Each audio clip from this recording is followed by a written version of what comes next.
بسم الله الرحمن الرحيم موضوعنا maanta wuxuu noqonayaa wax yar muddo yar oo 5 daqiiqo inaan wax isu yar bayaamino xaaladda iyo waxyaabo fara badan dadku isir weydiiyaan mararka qaarkood maxaa kalifaya xaaladda wadanka kulli maanta klibkii horena waan idinku sheegay klibkii hore saan idinku sheegay tareenku wuxuu u baahan yahay inuu Oromia si fiican u dego Amara inuu si fiican u dego marka dhaqdhaqaaq siyaasadeed mooshinno noocaas inay bilaabmayaan toddobaadkii hore waan idin sheegay marka kuwaas imika way bilaabmeen imika Amara wada aragtan sida loo dhaxgalay Oromia lafteeda dhaxgalkeedu uu socdaa xaggan Tigray lafteeda waa ogtiin isagana buuq baa ka jira oo mataqaana waxyaabo noocaas laakiin way isla saldhigan doontaa oo wadankan Ethiopia wax reer galbeedku ay gacanta ku hayaan marka waxa loo baahay marka arrintu marka sidaa tahay anigu marka waxyaabaha qaarkood dadka bini'aadmiga ah maalin walba waa arday qofku cid walba soo baxdo qofku aqoontu doona ha lahaado cilmigu doona ha lahaado soo bixida cid lafteeda ayaa waxay wadataa ardaynimo marka ardaynimadu waa joogto laakiin looma baahna shalay wixii aad soo martay inaad maantana arday ka noqoto marka anigu ahmiyadda had iyo jeer waxaan doonayaa waxyaabaha qaarkood dadku wax kasta sida loo baahan yahay loogama hadli karo xilligu leeyahay marka waxa maanta aad ku hadlaysaan iyo waxa berri ku hadlaysaan waa inaad kala garataan waxyaabaha qaarkood waxa kalifaya kow xaaladda wadanka ururkan iyo nidaamkan iyo waxaan hala taageero markaan dhahno waxyaabo badan baa jira waxyaabo badan mataqaana caadi ahaan ururkan waxyaabo fara badan oo mataqaana dadka aan u shacbixin oo mugdi ku jira oo imika kuwa waaweyn xitaa inay ka qancin jirin u jira oo mataqaana caadi laakiin caadi ahaan aqliga saliimka markaan ku eegno waa ururkii wadanka loogu talagalay inuu xukumo waa la isla qaatay sida darteed ururkii wadanka maadaama uu yahay eriga kaliya tan ku qaadanayna maxaa kaloon ku qaadanaynaa saddex qodob ayaa gooni inoo inaga Soomaalinimo oo ku qaadanayna oo iska deynayna inagu dadkeenu 85% waa dad reer guuraa dadkeenaasi nabadun bay u baahan yihiin wax kale dawladdu u tartama jiro marka had iyo jeer maxaan danaynaynaa ereyga nabadda markaan ku soo celcelinayo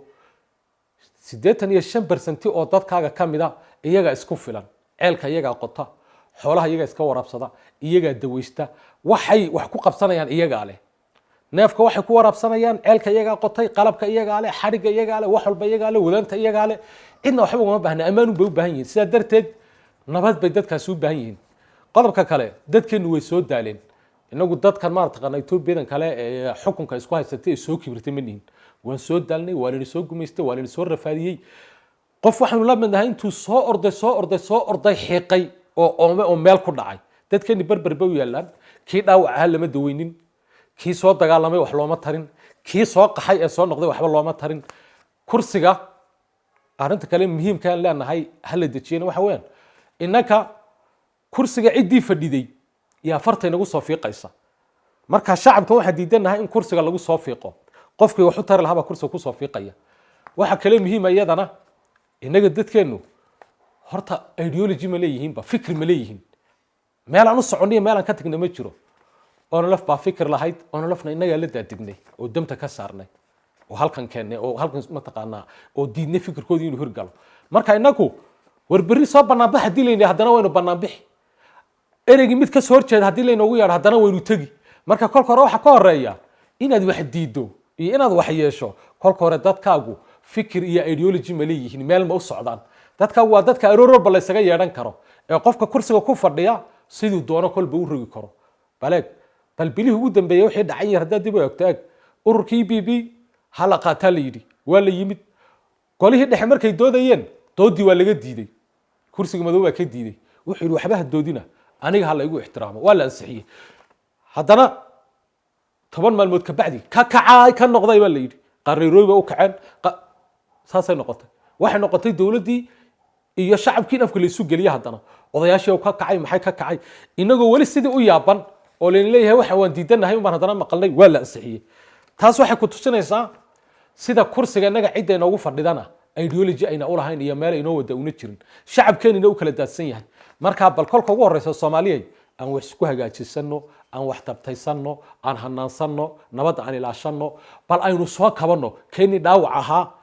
hala baanto dhaawacnimadii ha ka baxo kii jabay hala kabo kii soo daalay dawladdu waxba uma qabanayso waynu aragnaa isaga wala dagaalamay cisho dhaweed hadalkooda hadaan dib ugu noqdo cisho dhaweed marka hadlayeen waxay dhahdeen wadanku dadka jooga labu ahaa waa yahay kuwa ka duwanaana way jiraan dad fara badan oo fiican oo wadanka joogo dagaalamay ku dhaxdhintay baa jiray laakiin iyagu laba ay ka dhigeen waxay dhahdeen dad jaajuusiin ahaa oo ciidanka u shaqaynayay iyo kuwa dagaalamaya oo gobonimo doon ahaa waayahay labadaaba aan ku dayno kii jaajuuska isaga iska badaa isbedel baa dhacay waayahay kii gobonimo doonka waa ka yimid haddaba isagoo dhaawacan baahan rafaadsan maxaad u qabatay kiina waa adigan duraya maanta ee caayaya ee albaabada ka xidhay ee nolosha u diidan marka adigu waxay ka dhigan tahay waxa weeyaan kursigan baan ku fadhiyaa kolba maslaxadiisa baan ma haddaana kana baahi tiraynin halkan baahidii iyo dawadii iyo waxyaabihii u baahnaa uga samayn lahaa maadaama ona haynaynin oona siinaynin iminkana waxaa odhanayaa kana dhibka wado ururkii kana diidan marka anigu ujeedadeydu waxa weeyaan soomaali war maanta horta dadkeenna aan bislayno hadaf aan u yeelno aan kala hagaajisano baylahdeenna aan waxaysano dhaawaceenna aan waxaysano ayuuna ninkaa eeg ninbaa akhbaar geeyey boolisku markay qof wax dembi ka qaadaan waxay daydayaan markhaati ninbaa intuu ribood kaa geeyey baa markhaati la diidayaya dad masaakiin oo meel iska fadhiya yaa la rabaa in markhaati laga dhigo la yidhahdo wa kuwaas uma aragtaan marka farta inaad ku soo fiiqaan diidanahay meeshaan u socdo ifahma inaku nabad baynu u baahan nahay wax kasto oo nabadu inoo goynaysa inuu ku dhaqaaqaynaa kolka midda kale dee wax maadaamoodan weli shar ka arag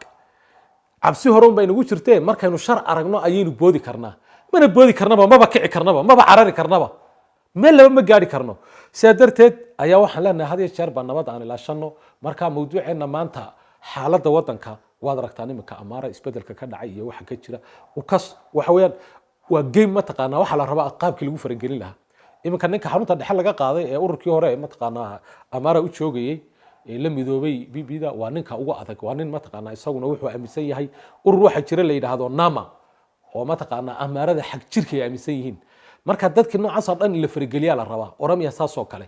tigray isaga laftiisa dhaqdhaqaaq ka bilowda waad aragtaan iyaguna waxbay sheeganayaan xaggan qolo kale laga sameeyey marka adigu zooro waxay noqonaysaa mooshinkan markuu dhaqaaqayo inuu inagu rafan weeyaan inaga marka inagu aanu eegano xaaladaha aynu la socono iyo dhaqdhaqaaqa inaga xaggeena dhibaatayna ka bilaabanin mawduucan saasaan kusoo gabagabeynaya